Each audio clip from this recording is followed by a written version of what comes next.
The December chill crept through the streets of their small Colorado town, wrapping the old craftsman-style houses in a soft blanket of snow. The kind of quiet that settled before a storm, one that promised more than just the weather would change. Evelyn stood on the cracked porch of her childhood home, her breath forming small clouds in the crisp air.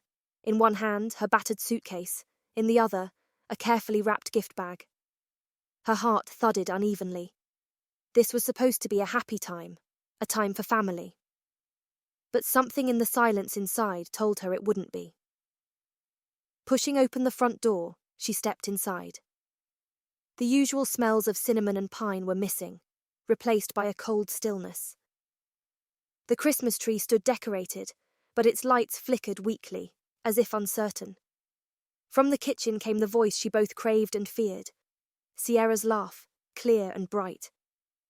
"Mark says the resort has a personal butler, clothes pressed daily," Sierra said, her tone light but tinged with superiority. Evelyn froze in the hallway. She'd worked 2 jobs all semester to save the $3,000 her sister had demanded for the trip. Early mornings at the campus cafe, late nights shelving books in the library. Every penny was gone. Yet here she was, standing outside the warmth of her own family. Her mother, Carol, appeared then, face unreadable. "Evelyn, you're early," she said, stepping aside without a hug. Behind her, 4 matching suitcases sat lined up like silent soldiers.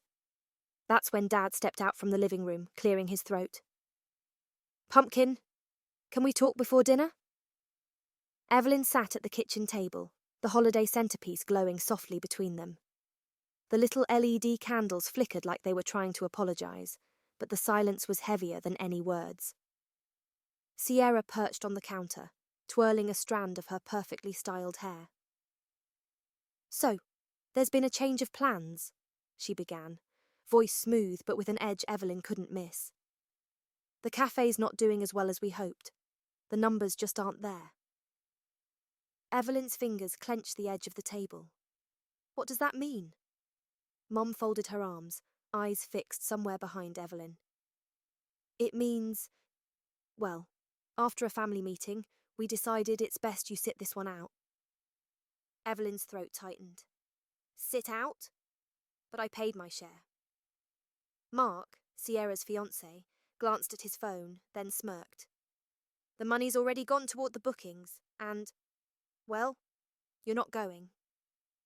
It wasn't the first time Evelyn had felt invisible, but the sting was sharper this time. When Sierra won the regional debate championship, Mum baked 3-layer cakes and made T-shirts. When Evelyn got the lead in a middle school play, Mum clapped politely, then left early to answer a call from Sierra. Years of waiting, hoping. But her family always had more urgent things for Sierra. Dad finally spoke, clearing his throat. "Evelyn, we know this hurts. But you have college. Your schedule's packed. This is practical." Practical. Evelyn tasted the bitterness of that word. "I worked 2 jobs for this trip. I sent the money on time." Her voice cracked, barely a whisper. Carol sighed, her face softening just a fraction. "Honey, it's not about you. It's about the family." "Family," Evelyn repeated, voice low, "means more than picking favourites." Sierra's eyes narrowed, but she forced a smile. "We just want what's best for everyone." Evelyn swallowed the lump in her throat and stood abruptly. "Maybe what's best for you isn't what's best for me." She turned, the scrape of her chair loud in the sudden silence, and walked away. Later, alone in Grandpa's study, Evelyn opened a dusty drawer. Inside was an old photograph, her and Grandpa Walter fishing on a lake, lines tangled, laughter frozen in time. On the back, in his handwriting, "To Evelyn, the quiet ones always come back stronger." Tears pricked her eyes. For the first time, she felt seen. A few days later, Evelyn's phone buzzed with a call from an unknown number. The voice on the other end was warm and familiar, carrying a gentle weight of years. A few days later, just as Evelyn was trying to focus on her studies, her phone buzzed insistently across the worn wooden table. The screen displayed an unknown number, one she didn't recognize. Hesitant, she answered. Hello? She said, her voice uncertain. Evelyn, this is George. George Harper. I was a close friend of your Grandpa Walter, came the voice, aged, soft, yet steady. There was a kindness in it, like the calm after a storm. I've been wanting to reach out for a while now. He spoke of you often. I think it's time you learned some things he left for you, things your family might not have told you. Evelyn's heart fluttered, a swirl of nervous anticipation and quiet hope rushing through her. She hadn't expected this, but the sincerity in George's voice drew her in. I'd like to invite you over, he said gently. There are things I think you deserve to know, things that might help you understand. 2 days later, Evelyn found herself standing in front of an old, ivy-draped house, nestled beneath towering oak trees on the outskirts of town. The air smelled of pine and damp earth, a comforting contrast to the sterile coldness she'd been feeling at home. George opened the door before she could knock, smiling warmly with eyes that held decades of stories. Inside, the house was steeped in history, walls lined with faded photographs, shelves bowed with thick leather-bound books, and the faint scent of aged wood mingling with the faintest hint of tobacco. George led her to a cosy living room, where a crackling fire threw dancing shadows against the walls. He reached behind a shelf and pulled out a small, delicately carved wooden box. This belonged to your grandfather, he said softly, handing it to Evelyn with reverence. He asked me to give this to you when the time was right. Inside is his journal. He wanted you to have it. His words, his thoughts, his heart. With trembling hands, Evelyn opened the box. The leather cover of the journal was worn and cracked, the pages yellowed but carefully preserved. She ran her fingers over the inked script, then began to read. Page after page, she discovered a side of Grandpa Walter she'd never known, a man of quiet strength and deep love, wrestling with impossible choices. The greatest secret hidden within the journal wasn't about money or property. It was a story of sacrifice and devotion. Grandpa Walter had been torn between 2 daughters, his eldest, Evelyn's mother, and Evelyn herself, the quiet child who often faded into the background. He had loved them both fiercely but knew he couldn't give them both everything. The journal revealed how he had chosen to put his faith in Evelyn, not because she was favoured, but because he believed in her strength to carve her own path. George watched Evelyn closely as she read, his voice gentle when he spoke again. He wanted you to understand something very important, George said, that sometimes value isn't measured in things you can hold or see. It's in the people who trust you, who believe in you when no one else does. You were the person he trusted the most. Evelyn's eyes lifted to meet George's, and in them she saw something she hadn't felt in a long time, a beacon of belief, a silent affirmation of her worth. At that moment, the meaning of family shifted. It wasn't the people who shared her blood or a house. It was the ones who stood by her, who believed in her quietly but fiercely. Those who protected her heart when the world turned its back. And for the first time in years, Evelyn felt seen. That night, Evelyn sank into Grandpa Walter's old armchair, the worn leather creaking softly beneath her weight. The journal lay open on her lap, its pages still whispering the truths she'd just uncovered. The house around her seemed different somehow, warmer, almost alive, as if the very walls held the strength and quiet resilience of the man who had loved her unconditionally. Outside, a gentle snow fell, dusting the porch swing that Grandpa had lovingly crafted, the soft creak of its chains mingling with the wind. Inside, the soft glow of a single lamp cast long shadows, wrapping Evelyn in a cocoon of solitude and resolve. Her phone buzzed relentlessly on the side table. One message after another poured in. Texts from Mom, Dad, Sierra, even Mark.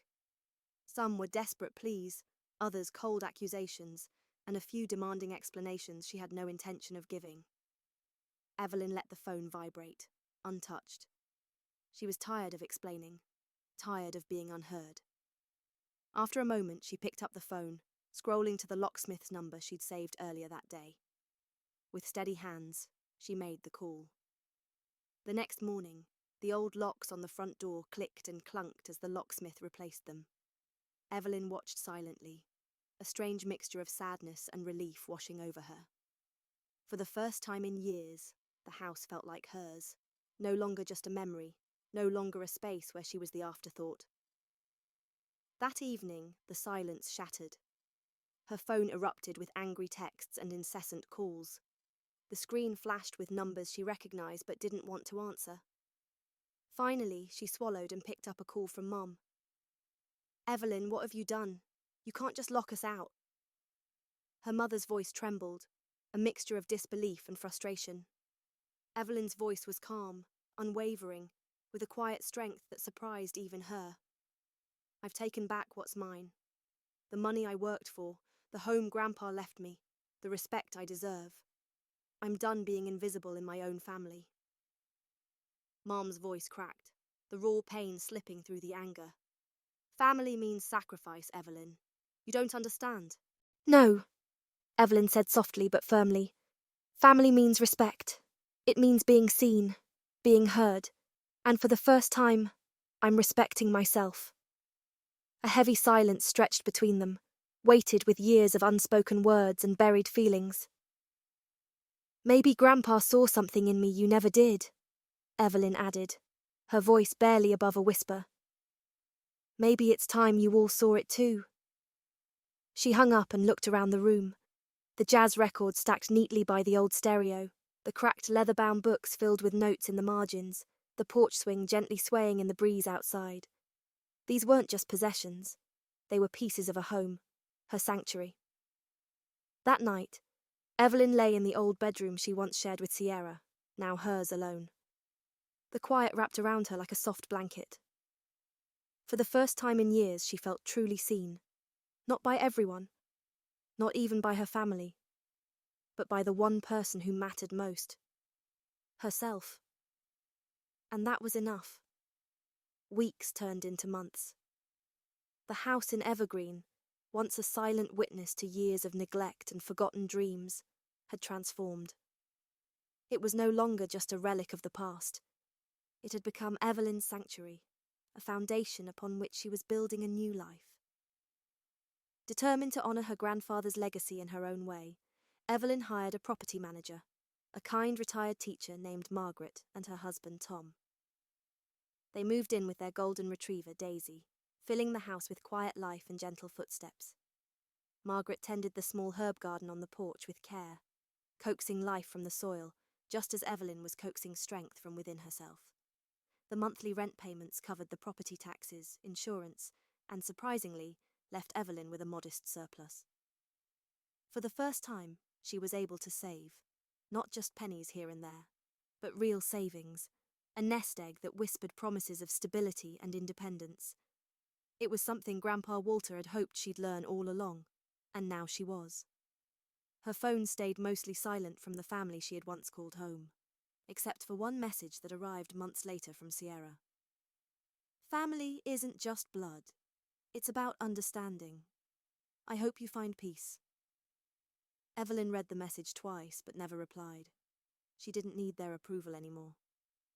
Her peace wasn't tied to their words or actions. It was something she had cultivated on her own, quiet, steady, and deeply rooted. Some nights, when the city finally slowed down and the noise faded, Evelyn would crack open her window just enough to hear the whisper of the wind through the trees. She'd sit quietly, eyes closed, imagining the gentle creak of the porch swing as it rocked in the evening breeze. She could almost hear the soft crackle of Grandpa's jazz records as they warmed the room before the first note played. Above her desk hung the framed photograph of her and Grandpa Walter on that fishing trip years ago. Tangled fishing lines, laughter frozen in time. Beneath the photo, in Evelyn's own handwriting, were words she had inscribed one quiet afternoon. "Still here. Still quiet. Still mine." She never sought revenge. Instead, she reclaimed her voice, her space, her worth. And for the first time in her life, Evelyn truly felt free. Evelyn's journey wasn't about winning a battle or proving anyone wrong. It was about finding herself amid the noise of expectations and the shadows of neglect. It was about learning that the most important family is the one you build inside your own heart. She learned that silence isn't weakness. Sometimes, it's the loudest voice you have, the voice that refuses to be erased, that quietly insists on being heard. Her story is a reminder to anyone who has ever felt unseen, unheard, or unvalued. Your worth does not depend on others' recognition. It begins with you. It grows in the moments you choose to stand firm, to speak your truth, and to protect your peace. Family can be complicated, it can hurt. But family can also be redefined by the love you give yourself, the boundaries you set, and the courage to keep moving forward even when the road is lonely. Evelyn's new beginning is a beacon for anyone searching for their own place in the world, a place where they are not just tolerated, but truly belong. In her grandfather's words, whispered softly through the pages of a worn journal, the quiet ones always come back stronger. And Evelyn, strong, steady, and finally free, is proof of that truth.